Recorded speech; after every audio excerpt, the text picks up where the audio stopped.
Well, howdy there, Internet people. It's Bo again.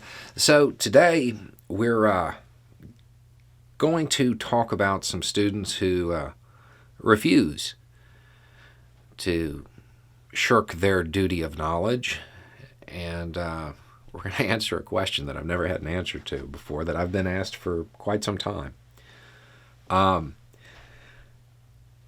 The Republican Party in the United States has spent a lot of effort demonizing education of various sorts, trying to make ignorance a duty and knowledge a crime.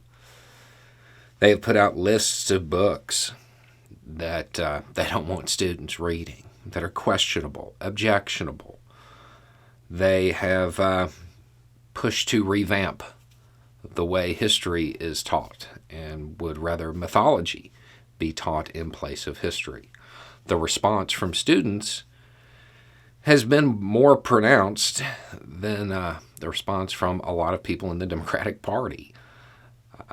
You have essays, op-eds, being published in major outlets that are basically telling parents to, quote, chill out.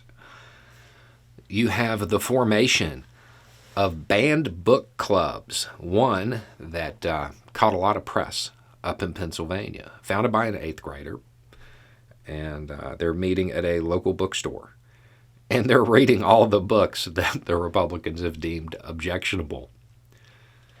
That is fantastic. That's wonderful. I would like to thank the Republican Party for creating the next generation of activists. It's beautiful to see. The kids are definitely all right.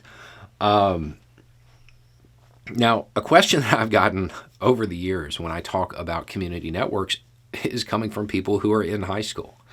How do I start one? How do I sift through people who would be interested in this? And I'd never had an answer before, because I'm not one to tell people in high school, hey, go meet strangers off the internet, or try to arrange your entire social life around this. You know, it has to be something that's organic, but finding something that would appeal to people in high school that would also serve as a litmus test for whether or not people would actually be active, that's been hard. I've never really been able to come up with anything. I would like to thank an 8th grader in Pennsylvania. Banned books are the best books.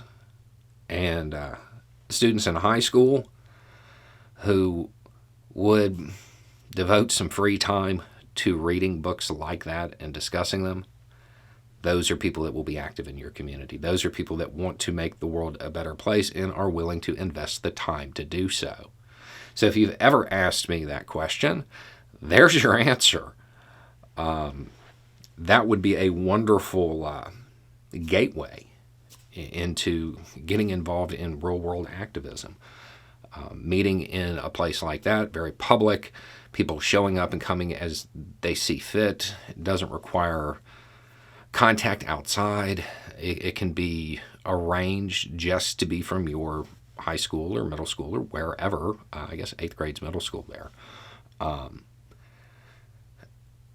It seems like a relatively safe way to establish that circle of friends that you could become involved in your community with, and that would be willing to put forth the effort.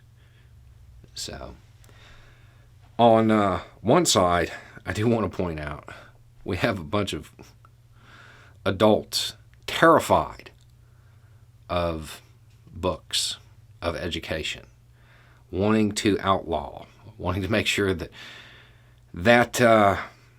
those topics, well, they're just not discussed, that their kids are left without an education.